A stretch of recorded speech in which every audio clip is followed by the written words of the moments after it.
In your views on mock news, like The Onion, Jon Stewart, Stephen Colbert. Do you watch them? Do you? Yes, I read The Onion only infrequently. I watch Colbert and Stewart every night. I think they're the most important news shows on TV. Why is that? I think they have the proper distance and attitude toward those in power that journalists should have. They're not overly respectful. They're very skeptical. And so much of television news in our country is either, the Republicans said this, the Democrats said that, he said, she said, and there's very little clarity. So do you think the parody and the satire that shows and news outlets like that use is beneficial to journalism? I think it's all we have. I'm pretty critical of what passes for television news. And so the fact that they can use humor and satire to puncture the idiocies in American political culture and American media culture is a good thing. I think they're filling a vacuum. In other countries, journalism is more feisty, especially in Northern Europe, more feisty. You can write with more verve or speak with more verve within the confines of mainstream journalism. That's really interesting, actually, that the fact that you said that's all we have and the mock news is filling a vacuum. I was wondering if you could maybe go into that a little bit more. Like, what is mainstream media missing? If that's what you want to... I guess I don't... Yeah, I think mainstream media is missing its voice. It's... we have a political culture that's led by politicians who don't tell the truth and corporations whose spokespersons don't tell the truth. But for the corporate mainstream news media to say these folks aren't telling the truth is considered a sin. Unless, of course, it's Fox News and they only go after certain politicians. And MSNBC at night, they only go after other politicians. The beauty of Colbert and Stewart is they tend to go after the political class and the media class, the media elite. So that's I think an important distinction is the ability, thanks to the lubrication of the comedy format, they have the ability to speak with greater clarity and greater voice.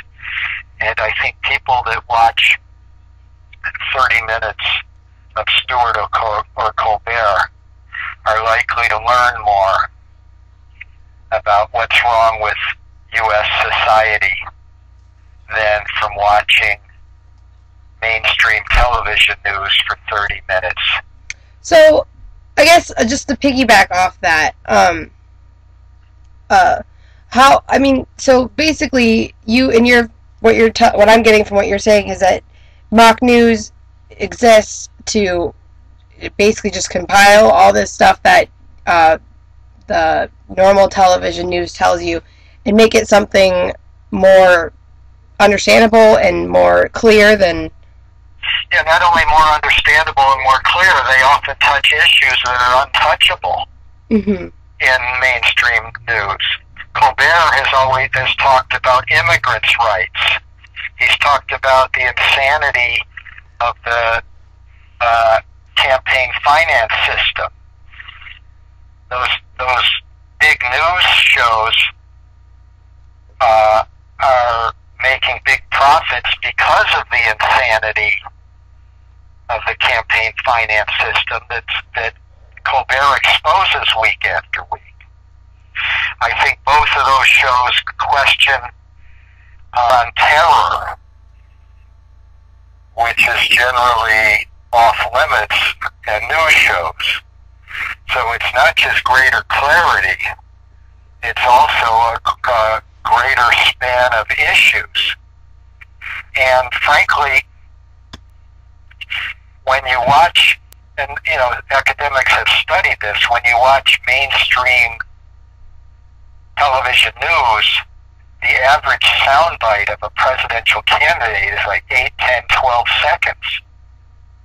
But if you watch Stewart, he'll play 20 seconds, make a joke about it, then play 20 more seconds, make a joke about it. In many cases, you hear longer bites from the powers that be on those mock news shows. The powers that be being the talking heads and the hosts. And yeah, the political and media elite, but especially the political elite and the president and the senators and the Congress members. You get longer sound bites on Stewart than you do in mainstream non-mock news. Yeah. I don't know if this is something that you do. It's something that I do, is when I go to theonion.com and I read a funny article, I automatically go to Google and type in a keyword that relates to that Onion article. For example, I just wrote a blog post about Ralph Lauren, and the Onion did an article, or a joke article, about how he's depressed and his new line is suffering from it. So then I Googled Ralph Lauren and found out that he was actually designing the Olympics, the closing ceremonies outfits. I guess, right. Is that a trend or something that you think that mock news lends to the mainstream media? Well, yeah, I can't speak so much about the Onion, but I know that the Colbert and Stewart mock news shows are always discussing issues.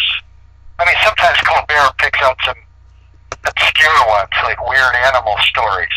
But for the most part, they're dealing with the big issues, they're dealing with important issues, and they're dealing with issues that mainstream media often miss.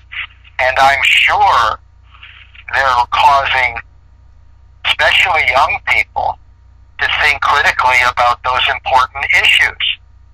I mean, I think there's been more discussion of civil liberties and how our country has eroded civil liberties for the last 10 years on those shows than mainstream news.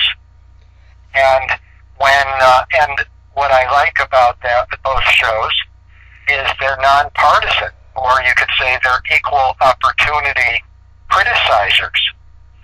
So they've taken the Obama administration to task for obliterating civil liberties, the right to a trial, the right to, face an accuser, the right to life when the president designates you an enemy who can be murdered without trial, even if you're a U.S. citizen. Those stories of Obama continuing Bush inroads against civil liberties, continuing and worsening those inroads. You see that on the two mock news shows more than on the straight news shows. So I'm interested in how the mock news frame the actual mainstream media. I mean, a lot of the times you'll see a story that's broken on Colbert or Jon Stewart, and then later it becomes a bigger story, maybe a story that they look into more, like super PACs. I would never have known super PACs even existed if it wasn't for Colbert, and now they're all over the mainstream media. Is that something you see coming from mock news and going to mainstream media? I don't know that they break a lot of stories, but I do think that what Colbert did on super PACs has clearly mainstreamed it. So if a mainstream reporter says, hey, I want to investigate something to an editor, the story has bigger prominence in that editor's mind when the story is pitched. I think that, the mock news, they had a field day with Herman Cain's sexual harassment stories, allegations, which made those allegations even bigger and more ripe for, mainstream journalists to investigate. And why do you think... I think you could find examples like that almost every month. Yeah, and why do you think that is? Is it basically just purely a numbers game? More people watch mock news? Or... No, I think that, again, everything I'm saying in praise of Colbert and Stewart is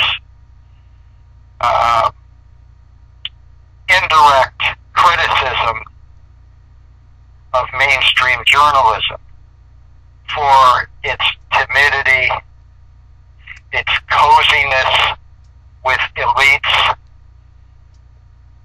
Stewart sometimes has soft interviews, but otherwise, Stewart and Colbert are much more independent of the elites, the governing elites, the political elites, the corporate elites. So I think that when Stewart and Colbert push a story, it does sometimes overcome the timidity and coziness that is endemic to many mainstream news outlets. So basically, what they do right is what journalism should do, real journalism should do.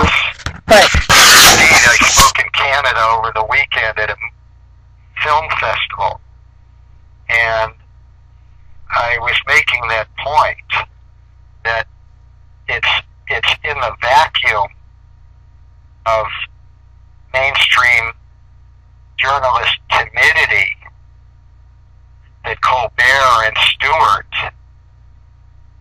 seem so brave. That's very interesting. So now, of course, they've got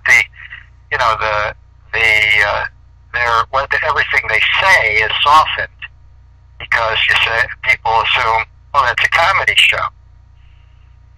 But it sure gives them latitude to do what mainstream journalists should be doing themselves, so which is questioning power.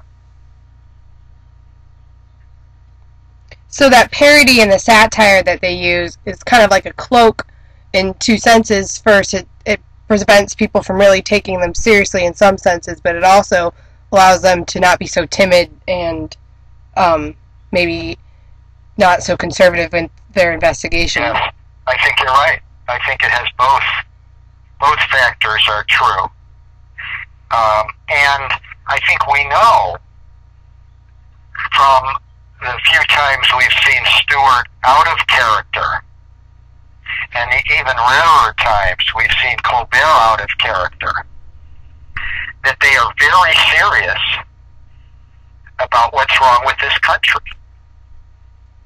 And so their humor is motivated by a serious concern for their country and for people and for the world.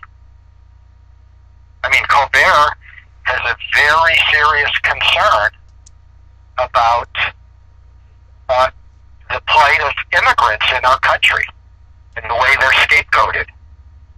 On the air and off the air, we know that. Hold on 1 second. Sure. Oh, Jeff here.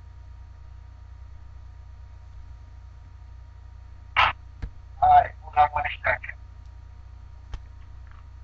Do you think I've got this other line? Do you think I've given you more than enough? Actually, yeah, what you've given me is great. The only thing I ask is if I have any back or follow-up questions, do you mind if I email them to you? Email me. Okay. Yeah, it might be better just email me and I'll email you an answer. Okay, well, thank you so much for your time. Good luck with your report. Bye-bye. Bye-bye.